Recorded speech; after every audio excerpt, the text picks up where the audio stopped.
श्री स्वामी समर्थ. तर बघा, उद्या आहे बुधवार, कामिनी एकादशी. तर ही कामिनी एकादशी चातुर्मासातील पहिली एकादशी मानली जाते. तर या एकादशीला भगवान विष्णू यांची प्रभावी सेवा आणि उपाय करायचे असतात. तर बघा, या एकादशीला आपल्याला व्रत ठेवायचे आहे.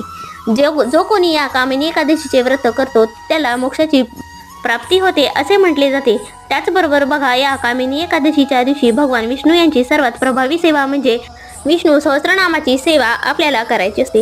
ही सेवा केल्याने मनातील सर्व इच्छा मनोकामना पूर्ण होतात. तसेच भगवान विष्णू यांचा आपल्यावर कृपाशीर्वाद देखील राहतो. म्हणूनच बघा, या कामिनी एकादशीचे महत्त्व फार मोठे आहे. आणि त्याचबरोबर या कामिनी एकादशीच्या दिवशी भगवान विष्णू यांचा ओम नमो वासुदेवाय नमः या मंत्राचा सुद्धा आपल्याला 108 वेळा जप करायचा आहे.